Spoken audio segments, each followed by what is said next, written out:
Well, this is gonna be a really quick one. Sorry I didn't film anything earlier because I wasn't expecting this to be anything that was gonna have any kind of conclusion. I was expecting this car to be a write-off. So we got 2012 Hyundai Santa Fe, 2.4 liter. It is a standard transmission, and we got 236,000 on it. So I'll bring you to the codes. I couldn't believe this actually fixed it, but I'll kind of show you what I did and what I found. So if we go diagnosis, control, engine. Yeah, this thing was barely running and really hard to keep it going. It would just stall all the time. You'd have the 2-footer to keep it running. And the code that it had is this one right here. Of course, you know, it's got some other ones too. We don't care about those. But P0017 Crankshaft position, CKP, to camshaft position, CMP, correlation, bank 1, sensor B, exhaust. It's only 4 cylinders, only one bank. So those are never good. When you see those, usually that's not good, but it kind of happened suddenly-ish for her, and she hasn't had any work done to the vehicle. So yeah, theoretically, if things get right wrecked, the chain could jump, you know, stuff like that happens. The actuator could kind of go, but yeah, I wasn't expecting any kind of completion to this vehicle without opening that timing cover. So I just said, you know what, let's just try, just as a Hail Mary, throwing the camshaft solenoid in there.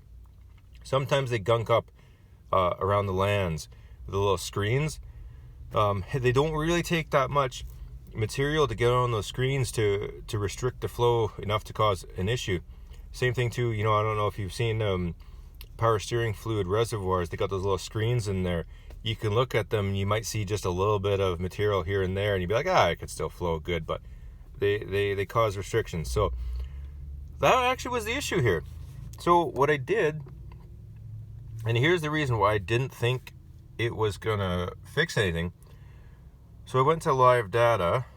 Can kind of show you when it's off. Of course, now it's fixed. We got the solenoid in there. Okay, so we got right here, I know you probably won't be able to see all of it, but so we got the current position of the exhaust camshaft and the set point where it wants it to be. So this is desired, this is actual. And when it was running, when I first got to it, there was a 10-degree difference. It was out 10 degrees. So I decided, okay, well, maybe there's an issue with the system. Let's try unplugging it. When I unplugged it, it went to a 50 degree issue. Because it changed so much with it unplugged, you know, I thought, that's got to be a bad actuator, or, you know, a physical chain issue. So let's try firing it up. Let's see if it keeps the data.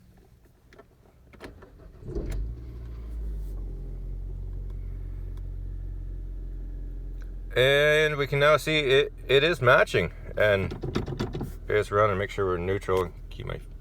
I can take my feet off there. We rev it up a little bit.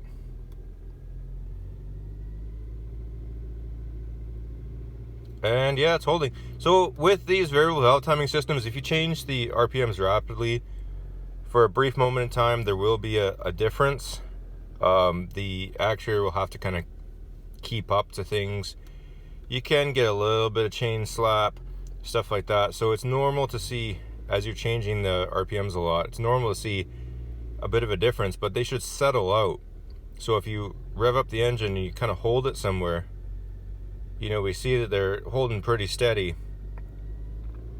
So that's what we want. And on these vehicles here, I'll show you a shot of where they live. The intake and the exhaust actuators, they are different. They'll have different angles of connectors. The intakes will have a straight angle coming off of it, and the exhaust has an angle that comes off at a 90 degrees. So yeah, they're not interchangeable. You want to make sure you get the proper one. They get held in by the O-ring, so when you take the bolt off, sometimes they can be tricky to come out. Sometimes they're unpleasant to remove them if you have to save it. You know, if you just want to pull it out to take a peek at it, sometimes, yeah, I've had a few that the only way I could get them out was by damaging them. So that's a risky take when you go to take them out, but normally in this kind of case, they're garbage. We're changing it anyway, so you can get forceful with it if you want. And then, yeah, of course, when you're changing them, you clean it up and, you know, put some oil, put some lube on the O-ring, all that business. So let me just, since I'm here, check engine lights on. I got the scan tool. Shut this off. I know this will be kind of a short video, not really that exciting, but I just wanted to make the video because I was really surprised that that's all it was just the solenoid. Since it was that much of a degree difference at let's save this again. I'm sure I've already saved that, but we'll save it again. Since it was that much of a difference at idle, plugged in, unplugged, I did not think that this could only be a solenoid. But anyways, you got these variable valve timing vehicles, it's really important to do regular oil changes. Yeah, okay, so lights cleared, make sure it stays off. Does. Okay, perfect. Let's go outside and I'll show you where the solenoids are. Okay, it'd be really hard to see because there's so much glare here. But if we look here at the front, closest to the intake, this 2-wire guy, that is the intake solenoid. Then at the back, close to the exhaust, that guy right there. So the guy at the back will be the exhaust solenoid. On these systems where they have variable valve timing, you'll see a 2-wire connector. That will be your solenoid.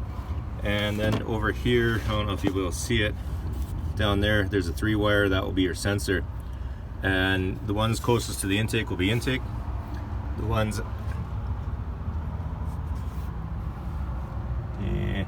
right there, the ones at the exhaust will be the exhaust.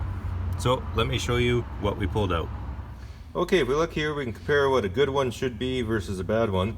Of course, this is out of a different car, but it is still a Hyundai product.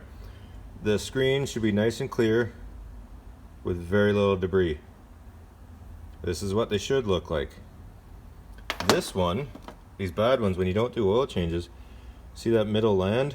Not only is it full of stuff, but if we can get that to focus, right there, it's got a piece that's blown out.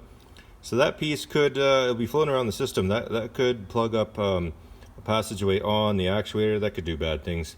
But just changing this solved the problem. It is running. Definitely needs to do an oil change, and we're going to highly recommend changing out the intake one as well, because chances are it's in the same condition. But yeah, it's running. No going into the timing chain area for this, which is good. Anyways, thanks for watching. Hopefully this helps you out, and have a good day.